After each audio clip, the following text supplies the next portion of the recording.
Muy buenas tardes, estimados amigos de toda América Latina, Europa y otras latitudes que siguen con expectativa las jornadas académicas que le plantea el CIDET, la Corporación Internacional de Escuelas de Derecho y Gestión Pública. Desde Lima, Perú, los saluda Walter Ceballos Arango, director académico de la misma, y le damos la cordial bienvenida a esta quinta y última jornada de lo que viene siendo el desarrollo del Foro Taller Internacional en Derecho Penal, Derecho Administrativo, Derecho Constitucional y otras áreas afines, con la particularidad de que durante estos 5 días, incluido el día de hoy, hemos presentado no solamente los temas que hemos abordado en diferentes áreas, sino también la presentación de libros a cargo de los mismos autores, los cuales han expuesto ante la comunidad jurídica internacional sus trabajos de investigación, que en muchos casos ha sido producto y fruto de muchos años de esfuerzo, de investigación acuciosa, profunda y profusa,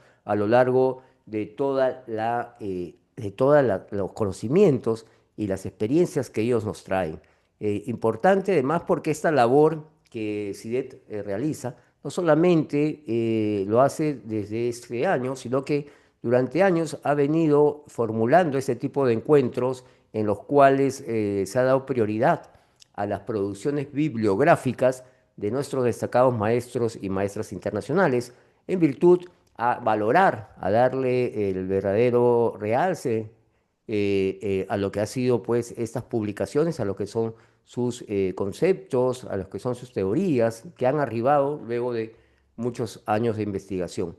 En virtud a todo lo manifestado, pues nosotros queremos agradecer a todos ellos que han confiado en CIDET para poder llevar a cabo estas presentaciones internacionales de sus obras, y en primer término al doctor Juan Ureta Guerra de Perú, a la maestra, a la doctora María del Pilar Guzmán Coveñas, también de Perú, a la doctora juez y magistrada Carol Desiré Vázquez de Guatemala, a la doctora María Alejandra Mancebo, destacada jurista de Venezuela, y el día de hoy tendremos al doctor Carlos Navarro Medal, también reconocido maestro por la Universidad de Salamanca y de nacionalidad nicaragüense. Y bueno, quedó también pendiente la presentación del doctor Víctor Eduardo Orozco Solano de Costa Rica, que por motivos de salud pues no pudo hacerse presente de acuerdo a la programación, pero que está pendiente el foro sobre su obra importante y destacada no solamente en Costa Rica, sino en toda la región. Muy bien, vamos entonces a iniciar esta jornada y para este efecto ya tenemos la grata presencia de nuestro expositor de fondo. Nos estamos refiriendo al doctor Carlos Navarro Medal de Nicaragua. Él es doctor en Derecho por la Universidad de Salamanca, España. Es máster en Historia y Ciencias Políticas por la Universidad de San Petersburgo y la Universidad de Centroamérica. Ex asesor de la Asamblea Nacional y del Poder Judicial.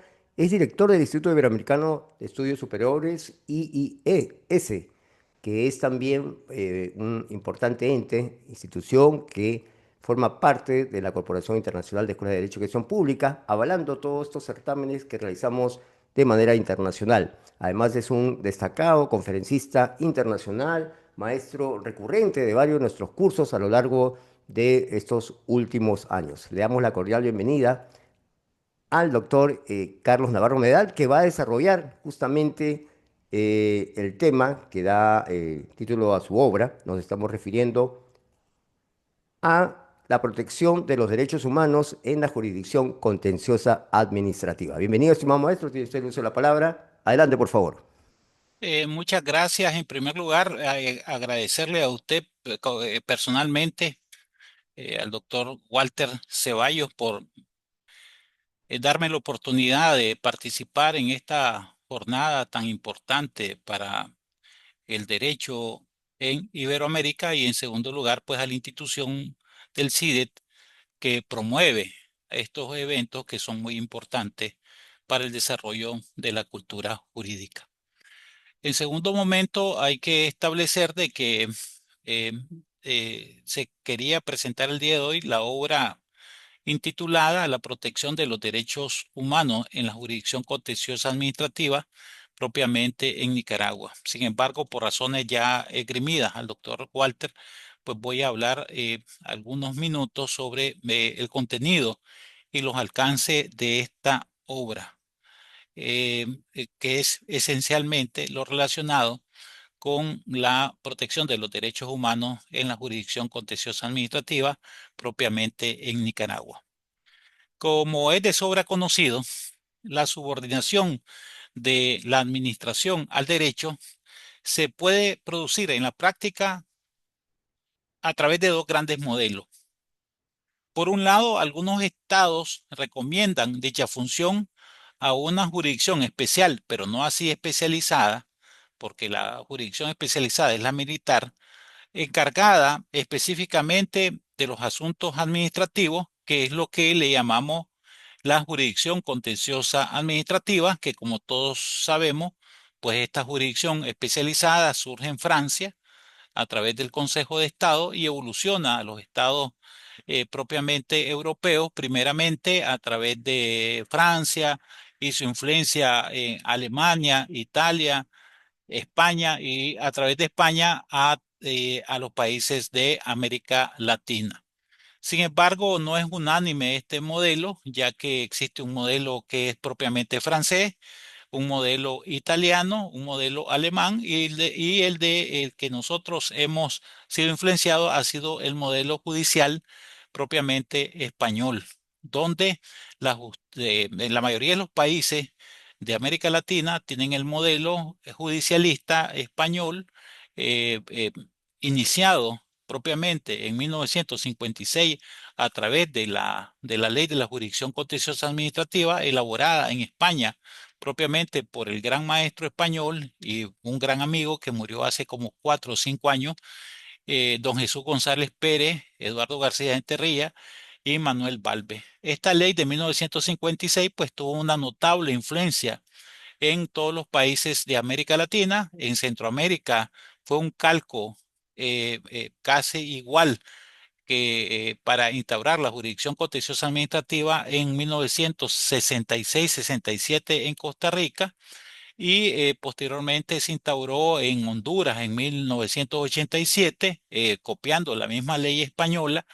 Y en el caso nuestro, pues propiamente se instaura esta ley de la jurisdicción contenciosa administrativa, ya no el modelo español de 1956, sino la nueva ley de la jurisdicción contenciosa administrativa que se aprueba después de la transición democrática española y con la aprobación de la Constitución de 1978, que es la ley aprobada de la Jurisdicción Contenciosa Administrativa de 1998, donde se recogen prácticamente 36 artículos íntegros de la ley de 1956, que ha sido unánimemente elogiada por la doctrina y la jurisprudencia española. Eh, entonces tenemos primeramente este gran modelo de la jurisdicción especializada, contenciosa administrativa, que tiene una gran influencia la doctrina, la jurisprudencia y la legislación española de 1956 y posteriormente de 1998 con la nueva ley de la jurisdicción contenciosa administrativa. Sin embargo, este modelo pues es prácticamente en todos los países de América Latina, tiene su influencia y sin embargo hay otros modelos que atribuyen el control de la administración pública no a una jurisdicción especializada, sino que este modelo lo atribuyen a los tribunales ordinarios, como es precisamente el modelo anglosajón, donde los conflictos que se dan entre la administración pública y los particulares no van a una jurisdicción especializada contenciosa administrativa, sino a una jurisdicción ordinaria, igual que los conflictos que se dan en la jurisdicción civil. En el derecho nicaragüense, el derecho constitucional nicaragüense ha seguido en este aspecto una evolución bastante duditativa en la consecución de crear una jurisdicción especializada contenciosa administrativa, es decir, la pretensión de someter a la administración a una jurisdicción especializada.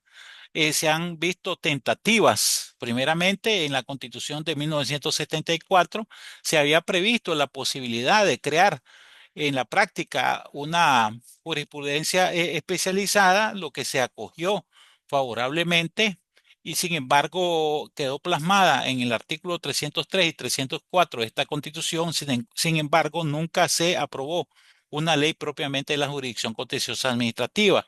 Luego, en la Constitución de 1987, se omitió toda referencia a la jurisdicción contenciosa administrativa. Sin embargo, ya en las reformas constitucionales de 1995 que vinieron a trastocar esta decisión, se modificó el artículo 167 que pasó a establecerse que la Corte Suprema iba a estar integrada por 12 magistrados y que iba a estar integrada por una sala civil, penal, constitucional y contenciosa administrativa. Sin embargo, este reconocimiento constitucional no duró mucho, no duró demasiado, porque en la reforma constitucional del 2000 se eliminó esta telegráfica, pero crucial referencia a la jurisdicción especializada contenciosa administrativa. Y es así que, sin embargo, en el año 2000 se aprueba la ley de la jurisdicción contenciosa administrativa. Sin embargo, a través de una demanda, de un amparo constitucional, se deroga 27 artículos de la ley 350, ley de la jurisdicción contenciosa administrativa, y queda parcialmente derogada esta ley. Sin embargo, el día de hoy, pues funciona de una manera parcial la jurisdicción contenciosa administrativa, y ya que se declaró a través de la sentencia número 40, prácticamente 28 artículos, lo que dejó en funcional esta jurisdicción contenciosa administrativa. Sin embargo, pues funciona solo una sala, que es la sala contenciosa administrativa de la Corte Suprema de Justicia. Y lo que estaba previsto, crear los juzgados, juzgados de distrito y un tribunal, y los tribunales de apelación, fueron derogados. Este, luego, posteriormente a la sentencia de inconstitucionalidad que fue sometida a la ley 350, donde se derogan prácticamente 27, 28 artículos, se forma una comisión en la Asamblea Nacional para elaborar una nueva ley de la jurisdicción contenciosa administrativa, donde fue el coordinador técnico de esta comisión y fue asesorada por importantes administrativistas de Iberoamérica, entre los que podemos mencionar, recuerdo perfectamente a don Jesús González Pérez, al doctor Meilán Gil, Jaime Rodríguez Arana, José Antonio Moleno Molina, Javier Marnes, Lorenzo Bujosa de España, Ernesto Ginesta Lobo de Costa Rica, Jorge Fernández Ruiz de México, Carlos Botassi, Alejandro Waldi de Argentina, Rogelio Gestal de Brasil, Jorge Danó de Perú, Henry Mejía de El Salvador, Giuseppe Franco Ferrari de Italia, Steve Müller Grun y José Martínez de Alemania y Reinaldo Valladares de Nicaragua conformamos esta comisión, lo que durante para aproximadamente 2 años elaboramos un proyecto de ley de la jurisdicción contenciosa administrativo o contenciosa administrativa, muy importante, que iba a ser aprobada. Sin embargo, hasta el día de hoy, pues, no se ha discutido este proyecto de ley.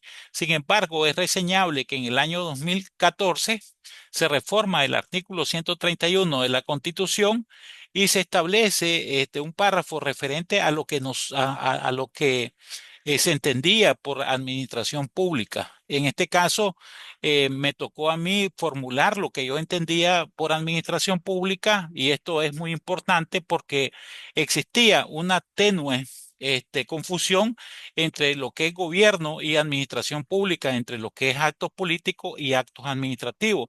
Y se definió de la siguiente manera, de acuerdo al artículo 131 de la Constitución, hoy ya derogada, ese artículo 131, pero se definió de una manera muy importante para entender lo que es la administración pública, y específicamente el control jurisdiccional que se da a través de la jurisdicción contenciosa administrativa a los actos de esta administración pública, que es una administración pública que puede ser centralizada, descentralizada o desconcentrada.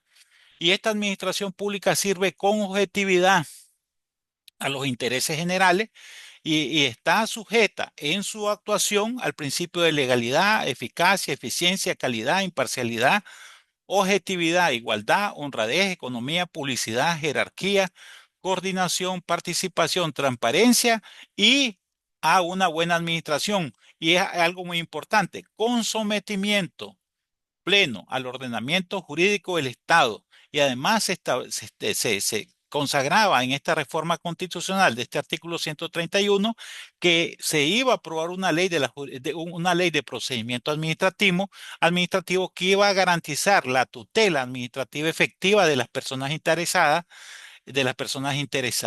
La constitucionalización del concepto de administración pública y la obligatoriedad del Estado de promulgar una ley de procedimiento administrativo y una nueva ley de contencioso administrativa permitía perfilar y el papel que le corresponde a una administración pública dentro de un Estado democrático.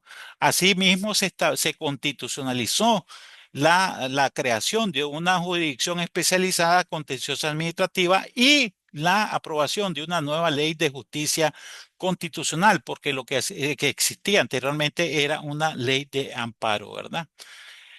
Ahora, lo más importante para la presentación de este libro es que en este proyecto de ley se consagró principalmente lo que se establece en el artículo 5 que es de la Constitución de Nicaragua, que son los principios básicos de la nación nicaragüense, que son los principios que deben de ser protegidos y tutelados por el Estado, como es la libertad, la justicia, el respeto a la dignidad de las personas, el pluralismo político, social y étnico, el reconocimiento a las distintas formas de propiedad, a la dignidad del ser humano y especialmente lo concerniente a, a los derechos consagrados inherentes a la persona humana, como son el derecho a la vida, a la integridad física, a la libertad de culto, el derecho al honor, a la intimidad, a la propia imagen, el derecho de la inviolabilidad del domicilio.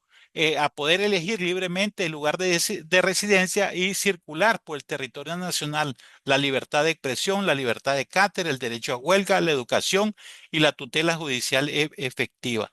Esos derechos consagrados en todas las constituciones de América Latina tienen un carácter esencial, esencial para tutelar estos derechos dentro del ordenamiento jurídico y además protegerlo a través de una ley de justicia constitucional y una ley de contenciosa administrativa, ya que se debe consagrar a través de estas leyes la tutela procesal de la defensa de estos derechos.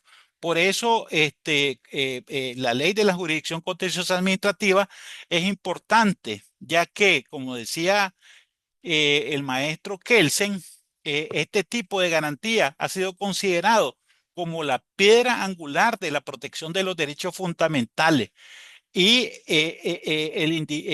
esta posibilidad procesal de impugnar estos actos que consideramos inconstitucionales pone de relieve precisamente la protección de los derechos subjetivos y la protección jurisdiccional de todos los derechos fundamentales a través de leyes procesales. Ahora, esa tutela judicial efectiva ha sido reconocida desde la Declaración Universal de los Derechos Humanos en 1945, precisamente el artículo 10, y en las constituciones de posguerra se estableció precisamente en la Constitución de la República Federal de Alemania de 1949, en el artículo 24, inciso primero, y en la Constitución italiana, en la Constitución federal, en el artículo 19, inciso 4, y en la Constitución italiana de 1947, en el artículo 24, inciso 1. Posteriormente, en la Constitución española, que ha tenido una notable influencia en las constituciones de Iberoamérica, se consagra este derecho a la tutela judicial efectiva, el debido proceso, en el artículo 24, inciso 1, que reconoce el derecho de toda persona a obtener una tutela judicial efectiva de los jueces y tribunales en sus derechos de ejercicio, en sus derechos e intereses legítimos y que en ningún caso se puede producir indefensión. Indefensión. Y luego, posteriormente, en la Carta de Derechos Fundamentales de la Unión Europea, proclamada en Niza el 7 al 9 de diciembre del año 2000, también se incluyó expresamente en el artículo 47 este derecho a una tutela judicial efectiva y a un juez imparcial. Asimismo, en la Declaración Americana de los Derechos y Deberes del Hombre en Bogotá de 1948 y especialmente en lo que se llama la Convención Americana sobre Derechos Humanos, suscrita en San José y conocida como el Pacto de San José de 1969, se regula este derecho fundamental que es el resumen de la Constitución, de la Carta de Naciones Unidas, de las constituciones alemanas, italianas, española, de los derechos fundamentales aprobados en la Carta de Bogotá de 1948, donde se establece en el artículo 8, inciso 1 del conocido Pacto de San José, los derechos que tienen que ver con esta tutela judicial efectiva, que tienen un alcance constitucional que protege esos derechos subjetivos y que están consagrados ese procedimiento de protección a través de la ley de justicia constitucional o muchas veces en las leyes de amparo y en los países de Iberoamérica a través de las leyes de jurisdicción contenciosa administrativa. El contenido de esta tutela judicial efectiva despliega sus efectos en tres momentos distintos. Un primer momento que es acceder a la justicia. Un segundo es en el desarrollo de ese proceso y finalmente en la ejecución de la sentencia. Si hacemos un esquema de esta tutela judicial efectiva, comprende en primer lugar el derecho a recurrir a los tribunales de justicia y obtener de ellos una sentencia útil. ¿Qué significa eso? Que nosotros como ciudadanos tenemos el derecho de que se llama derecho, en el derecho procesal, derecho de acción, el derecho a interponer una demanda. En este caso, en la jurisdicción contenciosa administrativa contra un acto de la administración pública que viola no un derecho subjetivo o un interés legítimo. Y en este caso, la administración de justicia, la sala, en nuestro caso, contenciosa administrativa, no puede, a menos que sea muy evidente, no admitir una demanda contenciosa administrativa. Eso comprende en un primer momento el derecho que nosotros tenemos los ciudadanos de interponer una demanda contenciosa administrativa. En segundo lugar, esto comprende que sea nombrado en esta jurisdicción contenciosa administrativa un juez imparcial que no sea de un partido político, que sea un juez competente. Eh, un tercer elemento es que no es la eliminación de aquellas trabas que impiden o obstaculicen el acceso a esta jurisdicción. Y uno de los grandes temas de la jurisdicción contenciosa administrativa que impiden muchas veces que accedamos a esta jurisdicción contenciosa administrativa es precisamente el agotamiento de la vía administrativa. Es decir, que en las leyes de jurisdicción contenciosa administrativa, con excepción, en este caso, de Costa Rica, se establece de manera clara que para acceder a la jurisdicción contenciosa administrativa se necesita el principio de definitividad, es decir, haber hecho uso de los recursos que establece la ley para el agotamiento de la vía administrativa. En nuestro caso, la ley 290, Ley de Organización, Competencia y Procedimiento del Poder Ejecutivo, establece la obligatoriedad de interponer el recurso de revisión y el recurso de apelación. Otro de los momentos particularmente difíciles es cómo opera, en este caso, si no responde la administración pública al recurso de revisión, cómo opera este silencio administrativo, que muchas veces puede ser positivo y muchas veces puede ser negativo. Entonces, esto muchas veces hace que el ciudadano no conozca estos matices que tienen el agotamiento de la vía administrativa y cómo opera el silencio administrativo, lo que muchas veces constituye una traba que impiden es decir, acceder a la jurisdicción contenciosa administrativa siguiendo el principio de definitividad. Es decir, que si no agotaste la vía administrativa, la sala de lo contencioso administrativo no admite la demanda por el principio de definitividad. Y eso ha sido uno de los grandes problemas de acceder a esta justicia contenciosa administrativa. Además de eso, otro elemento de la tutela judicial efectiva es que los juzgados o salas contenciosas administrativas no desestimen aquellas pretensiones que tienen defectos que podrían ser subsanados.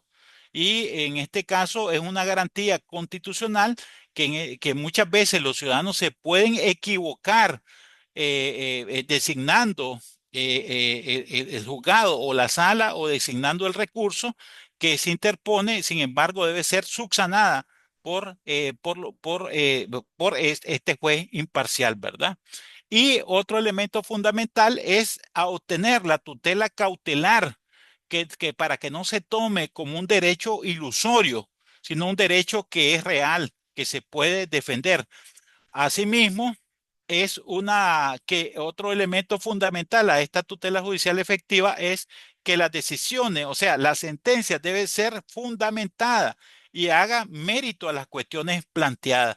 Muchas veces tenemos sentencias que dicen al lugar o no lugar sin una fundamentación jurídica y es un derecho constitucional el que tiene el ciudadano que esa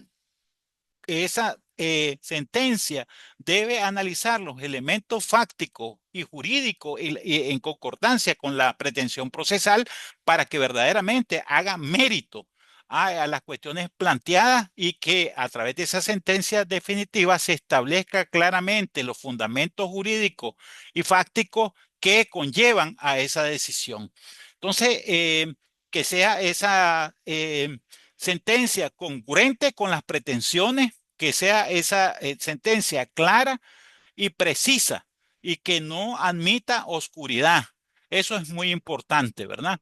Y otro elemento en la tutela judicial efectiva es precisamente que se ejecute la sentencia, porque puede ser de que la sentencia sea favorable, sin embargo, la autoridad administrativa no ejecute esa sentencia y tenemos muchísimos casos, por ejemplo, cuando la Dirección General de Ingresos, en el caso de Nicaragua, no cumple con la sentencia emitida por la sala de la jurisdicción contenciosa administrativa y muchas veces el ciudadano no sabe qué hacer porque una vez que emitió una sentencia la sala contenciosa administrativa, debe ejecutarse esa sentencia. Por ejemplo, en el caso de los reparos fiscales se le debe regresar el dinero, ese que se cobró de más, o se debe de indemnizar a esas personas por los daños y perjuicios causados por una expropiación forzosa, por una multa indebida o por un cierre de local.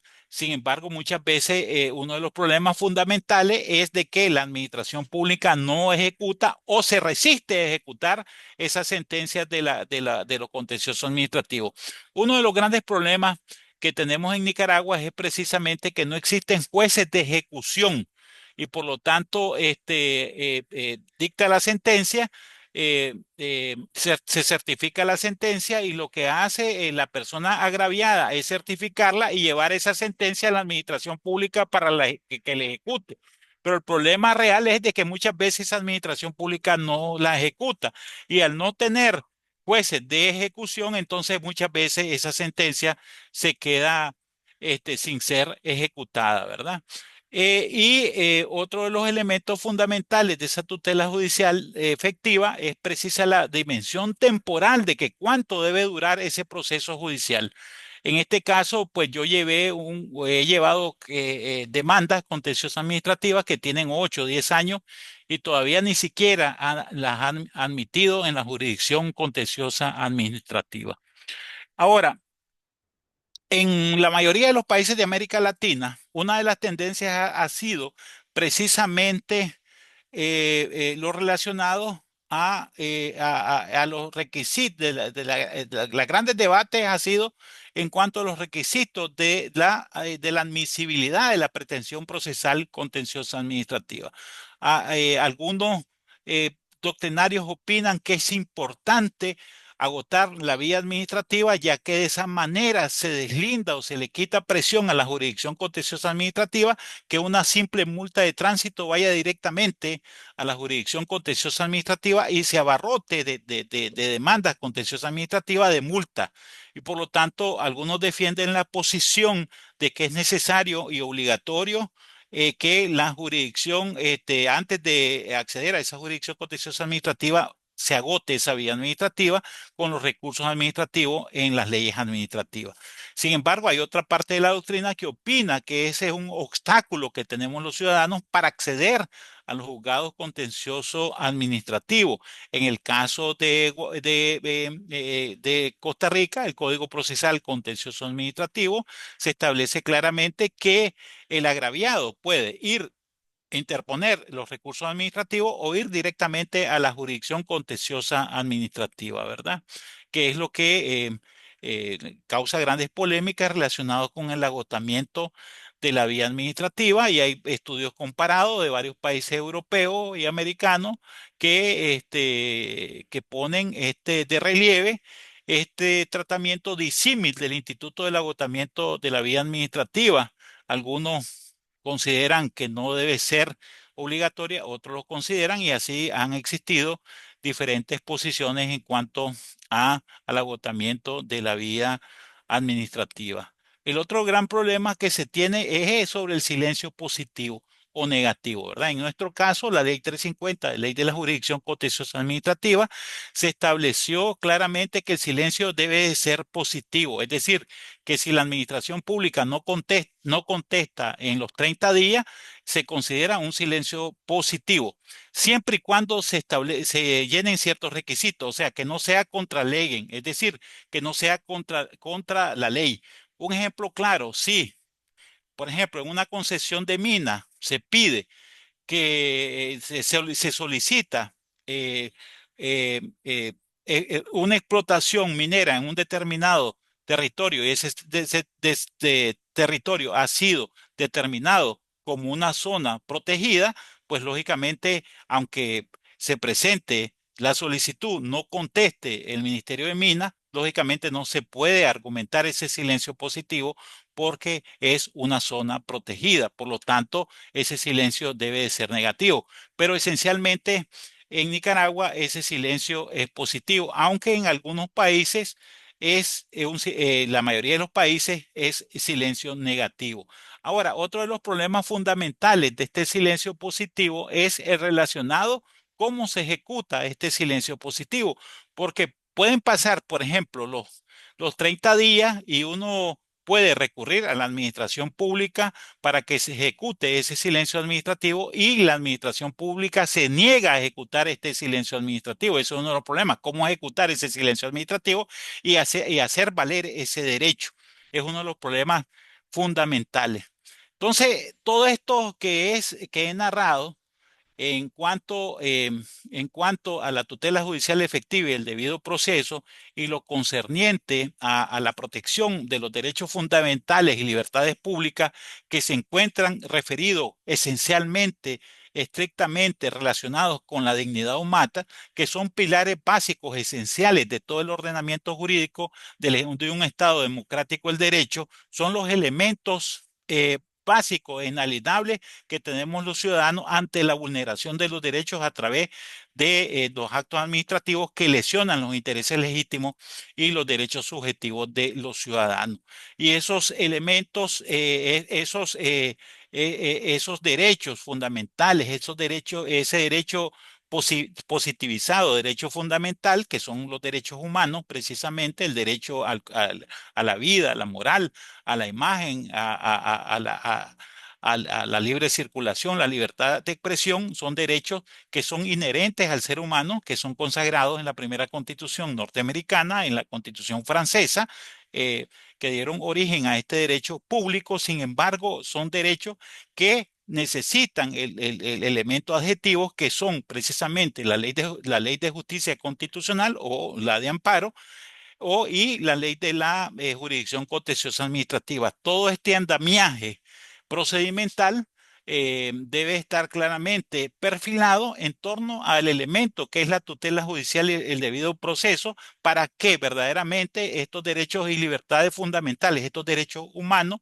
se encuentren relacionados íntegramente para proteger a la persona, a la dignidad de la persona y verdaderamente consagrar en ese ordenamiento jurídico los elementos fundamentales y procesales para hacer valer ese derecho ante cualquier autoridad y en este caso en el derecho administrativo ante la administración pública y consagrar procesalmente las vías para hacer valer ese derecho a través del procedimiento claramente que se establece, por ejemplo, en la ley de la jurisdicción contenciosa administrativa y más concretamente ese carácter intrínseco que tenemos a un procedimiento que proteja verdaderamente ese derecho inherente a la persona humana y que ese procedimiento, la naturaleza y la característica sea proteger la vulneración de esos derechos fundamentales, proteger esos derechos fundamentales, ¿verdad? Que está a través de la tutela judicial efectiva y el debido proceso de las primeras constituciones de entreguerra y protegido en el derecho internacional, en el sistema interamericano de derechos humanos y a través de las leyes procesales, contenciosa administrativa y la ley procesal constitucional. Bueno, para no alargarme, pues, estimado doctor, creo que es una exposición básica y en este caso, una síntesis de lo que trata el libro, que es la protección de los derechos humanos en en la jurisdicción contenciosa administrativa y cómo desarrollamos este procedimiento para esa protección en una jurisdicción especializada, en este caso, la contenciosa administrativa.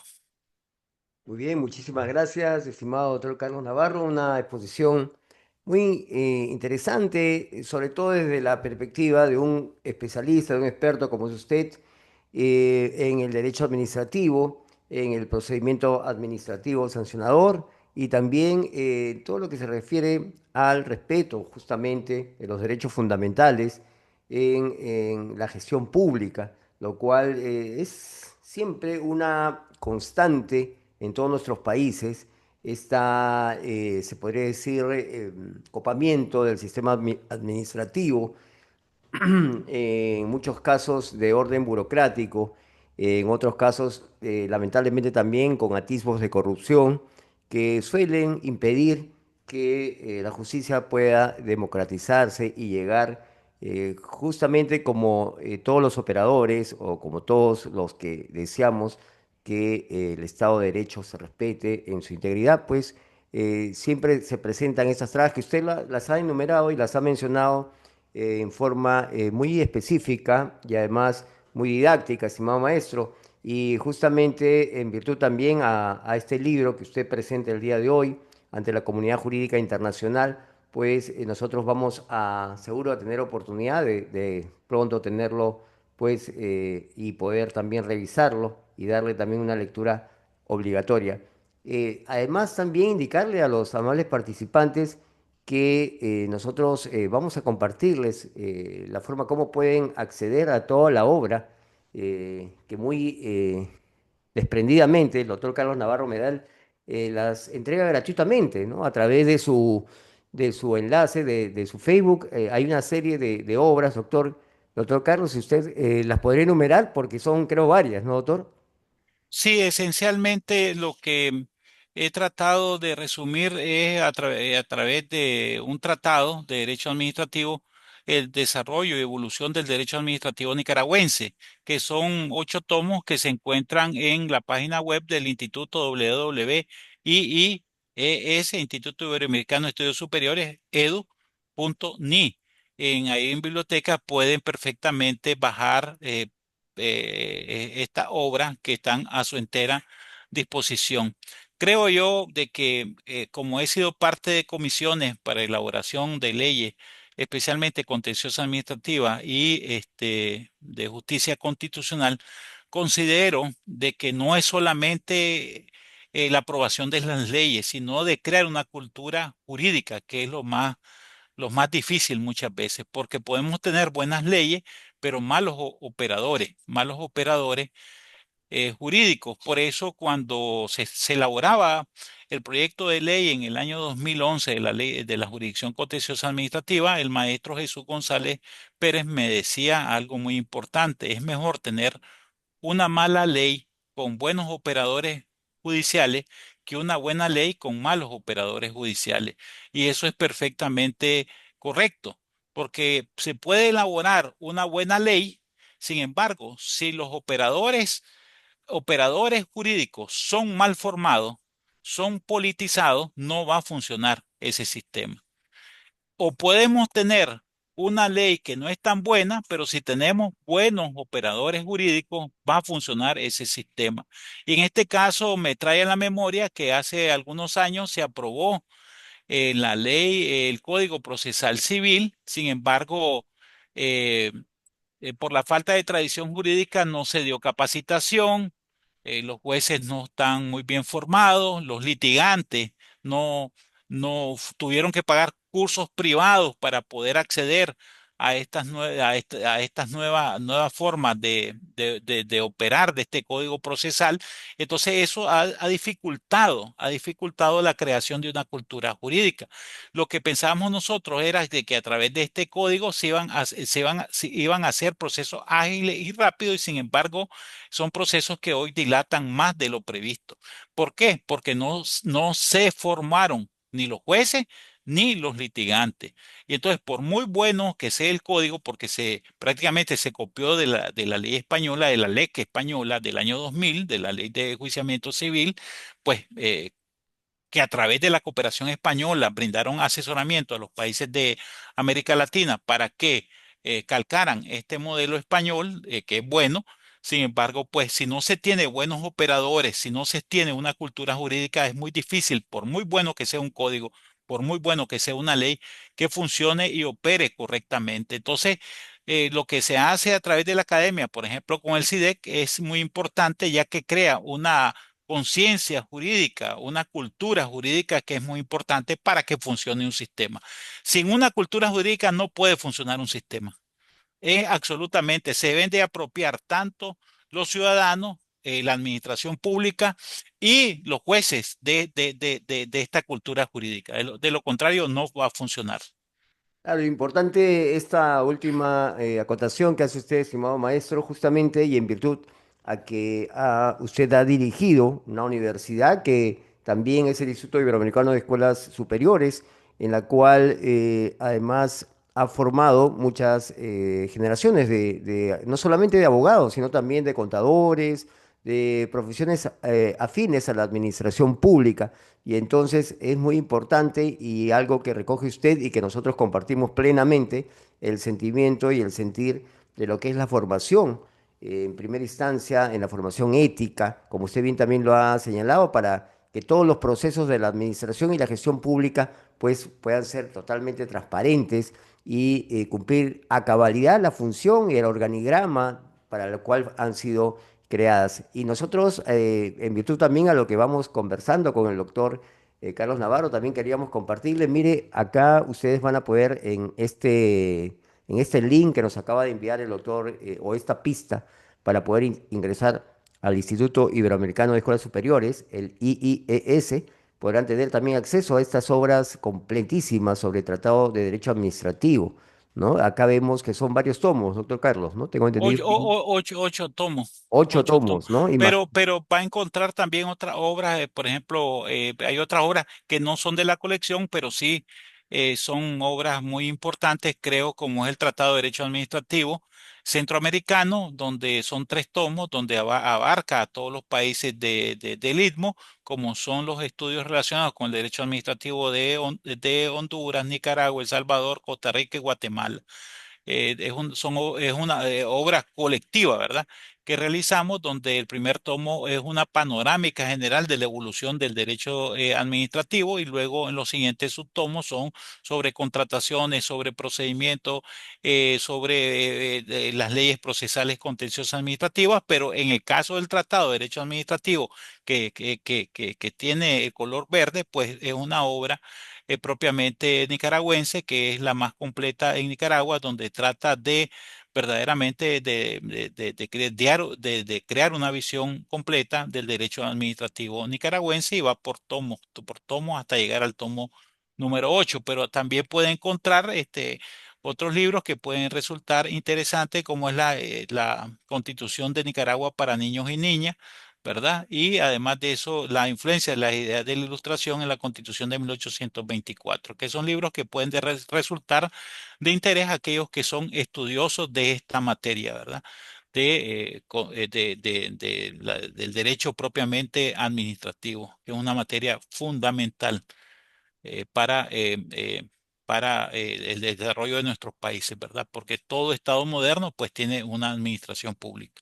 Y en la medida, como usted decía, esa administración pública pues que no sea corrupta y que sea en beneficio de los ciudadanos, pues vamos a desarrollar a nuestros países. Ese libro lo escribí precisamente para destacar la importancia que tuvo el experimento que se dio en 1824, que quisieron nuestros constituyentes después de la independencia, pues calcar el modelo norteamericano de la Constitución norteamericana en Centroamérica y formar una unión de repúblicas centroamericanas. Sin embargo, esto devino en constantes guerras civiles y posteriormente, pues, los países se desvanecieron en las repúblicas, en las 5 repúblicas que hoy forman Centroamérica. Y precisamente es desgarrador la historia de dos constituyentes porque todos terminaron pobres, fusilados, terminaron exiliados, ¿verdad? Porque perseguían un ideal que no podía darse en Centroamérica, ya que por una parte eran ideas ilustradas, pero por otra parte estas ideas no calcaban en el desarrollo de las economías feudales que tenía Centroamérica. Entonces los constituyentes en su momento pensaron que si copiaban esta constitución norteamericana, íbamos a tener automáticamente un desarrollo y no íbamos a parecernos muchísimo a los Estados Unidos, lo que no fue totalmente cierto, ¿verdad? Y en este caso, pues la mayoría tuvo un trágico final de estos constituyentes que quisieron que calcaran estas ideas en una república que eran prácticamente repúblicas con un entorno poco desarrollado, con economía prácticamente subdesarrollada. Estamos justamente tratando de compartir el libro ahí sí se ve, de la Constitución es de la historia de Nicaragua para niños, ¿no, Otto? Sí, sí, una historia de Nicaragua para niños, sí, sí, correcto.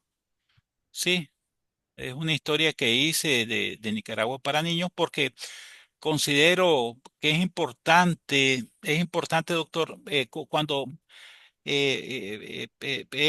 cuando he estado en comisiones, me he dado cuenta de que no es solamente copiar o calcar una ley de los países europeos, sino que tiene que permear la cultura para que pueda funcionar. Y eso les pasó a los constituyentes en 1824. Calcaron la Constitución Federal, pero no éramos los Estados Unidos de Norteamérica. Éramos repúblicas que venían de una colonia, ¿verdad? Donde el 80% eran indígenas. ¿Verdad? Y por lo tanto, pues esa constitución norteamericana no tuvo un suelo fértil en nuestra república, ¿verdad? Aunque la idea fue bastante maravillosa, sin embargo, no pudo germinar esa semilla porque era un suelo que no era inhóspito para ese tipo de ideas, ¿verdad? Ese libro es El Derecho Administrativo en México, Centroamérica y República Dominicana, que también está gratuito, ¿verdad? Que da una visión de ese derecho en estos países, más México y República Dominicana, ¿verdad? Los países centroamericanos, más México y República Dominicana, aquellos que están interesados en profundizar en el desarrollo y evolución de este derecho, ¿verdad? Los puede bajar libremente en la página web, los que que quieran profundizar sobre estos temas, ¿verdad? Que son, creo yo, muy importantes. Ese libro también es importante el derecho administrativo comunitario europeo, centroamericano y andino, porque nos da una visión del desarrollo desigual que tiene el derecho administrativo comunitario en Europa, que es muy desarrollado. En Centroamérica, ese derecho administrativo es prácticamente inexistente porque lo que existe realmente y se da en la práctica es una unión centroamericana, pero precisamente unión aduanera centroamericana, que es lo que verdaderamente funciona el sistema de integración. No existe un derecho administrativo como tal. Tenemos 20 diputados en el Parlamento Centroamericano donde son es prácticamente consultivo y que sus resoluciones no son vinculantes para nuestros países. No es como en la Unión Europea. Está más desarrollado, creo yo, que en Centroamérica el derecho comunitario andino, ¿verdad? Los que quieren profundizar sobre ese tema, el derecho comunitario, que es un tema muy polémico debido a la crisis que se tiene el día de hoy, Europa, si va a sobrevivir este derecho comunitario, ¿verdad? Si van a sobrevivir esta unión de los 27 países o no, porque hay mucha crispación en torno al modelo, ¿verdad? De comunitario debido a que son muchos países que no se ponen de acuerdo. Pero sí es un libro el que quiera profundizar sobre esto, sobre este derecho comunitario, pues es muy interesante su lectura, porque es un derecho, es comparado. trasladarse al sitio que actualmente ostenta. Sí. León, capital de Nicaragua, durante la dominación española. Este es Eso, un video donde se puede apreciar parte también de los libros de historia suyos, estimado maestro. sí, sí, sí, traté de, Santa Fe. son sketches muy pequeños de un minuto, se llamaba Un Minuto con la Historia, y precisamente pues dar a conocer hechos históricos para tener una memoria histórica, ¿verdad? Y una identidad cultural, que es muy importante. Yo estoy convencido de que el sistema jurídico es un sistema cultural. Por más que nosotros realicemos los operarios jurídicos una buena ley, no funciona si no existe la cultura jurídica de aplicarla. Por lo tanto, hay buenísimas leyes en Nicaragua, sin embargo, no se aplican.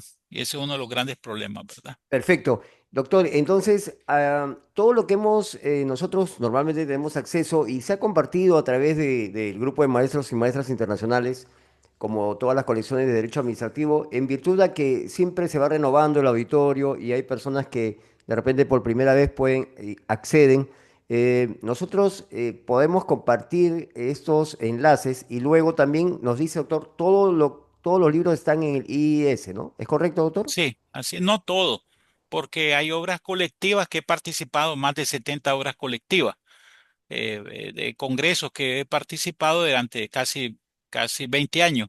Y son, por ejemplo, en los libros del el Foro Iberoamericano son como 20 libros que son colectivos donde se va abordando un tema relacionado con desde una perspectiva comparada, pues eso no están en la página web del libro. Sin embargo, hay otros libros, por ejemplo, el derecho administrativo iberoamericano, que es gratuito, que están en el INAP, el Instituto Nacional de Administración Pública de España.